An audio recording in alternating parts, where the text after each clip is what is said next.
So Games Done Quick is currently doing one of their marathon speedrunning extravaganzas for charity, which is awesome. And we figured, since they're awesome, we should point you in their direction, and use this occasion as an opportunity to talk about speedrunning in an episode. So let's do that, and once we're done here, go watch some people do some crazy feats of gaming and make the world a better place at the same time. Okay, so before we dive in, a quick definition of speedrunning. Get it? Because it's a quick definition, because it's...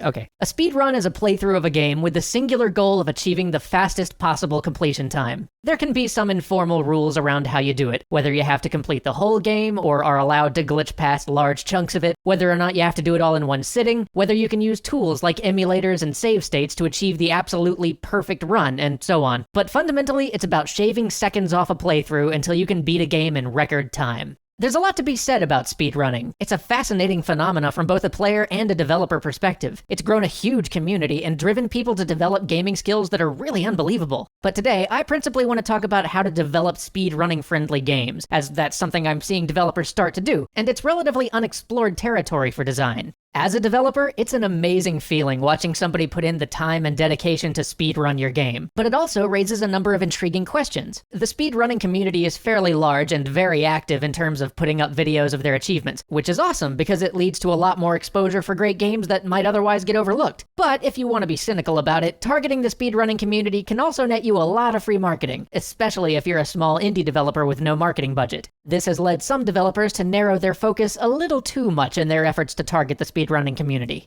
So let's talk about what you need to focus on if you want to make a good speedrunning friendly game. First off, and this may sound weird, but don't focus on trying to get speedrunners to play your game. That community is great and it's full of super dedicated, incredibly knowledgeable people. You don't have to pander to them in any way. If you just make a great game within certain parameters, they'll find it. So as a developer, what are those parameters? What makes for a great speedrunning game? First, these games tend to be reflex-based precision games. Technically, they don't have to be, of course. I've watched somebody speedrun Animal Crossing, and I think it'd be awesome to see somebody speedrun getting to legend rank on Hearthstone. But speedruns tend to focus more on games like Super Mario, Tetris, Super Meat Boy, and these games are breathtaking to behold when somebody's really executing on them at a master level. That is what speedrunning's about.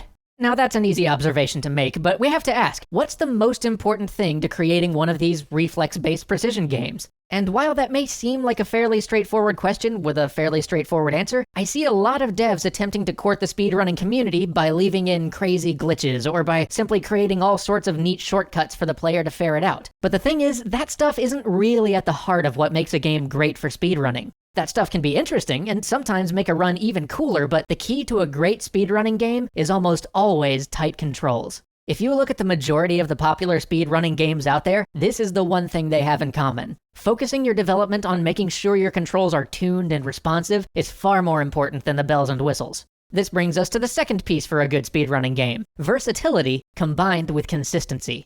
That was a weird sentence. It's true though. Pairing versatility and consistency may seem contradictory at first, so let me unpack that a bit. To make a good speedrunning game, you need to provide the player with at least some versatility in how they approach the problems the game presents. There can't just be one right answer. If there's a clear right way to do a perfect playthrough of a game, eventually somebody will memorize all the actions they need to take and simply do that. To be truly interesting for a speedrun, there has to be a back and forth. Players have to be able to try minor variations in order to shave fractions of a second off their time. But that versatility has to be coupled with consistency. When a player does the same action, it has to have exactly the same result every time. Practicing for a speedrun involves meticulous repetition, with the space of a few pixels making a world of difference for the outcome of the run. This means that the player has to be able to replicate their actions and get identical results. On a design front, that's pretty difficult to achieve while still providing that versatility.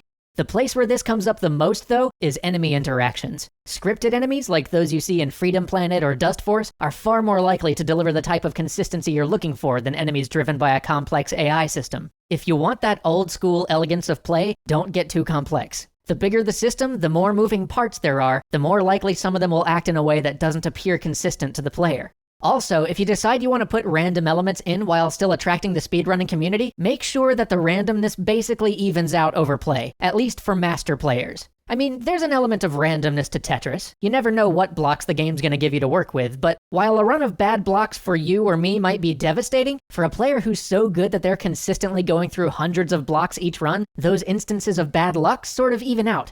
There will be good and bad groups of blocks in every playthrough, and over enough playthroughs, there's still a sort of consistency there. That said, there are always outliers, and even the fact that I had to bring up that example of successful randomness points to that fact. Understanding the groundwork lets us push the bounds, and hopefully that understanding will help many of you not only make more great speedrunning games as we currently understand them, but expand on what we consider a good speedrunning game to be.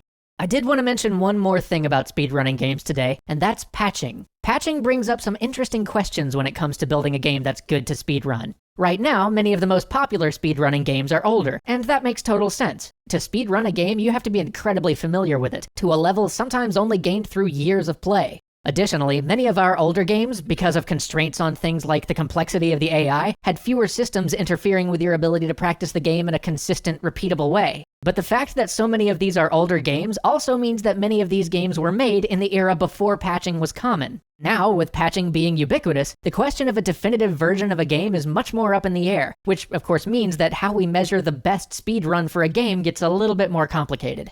Not too much. I mean, all it means is that we have to list the world record for a game not by the game alone, but also the version number it's played on, but still, it's an added layer. And as a developer, it's an interesting question as to whether you want to try to emulate that older style of releasing a finished game and never changing it ever, or if you want to do something more modern with your speedrunning game. Considering how much the ability to patch allows you to improve titles, I say patch away, but remember, if you're really tied into the community, you might even be able to have some fun with it, and specifically patch things that, in an enjoyable way, allow players to think about the problem of how to fastest beat your game all over again.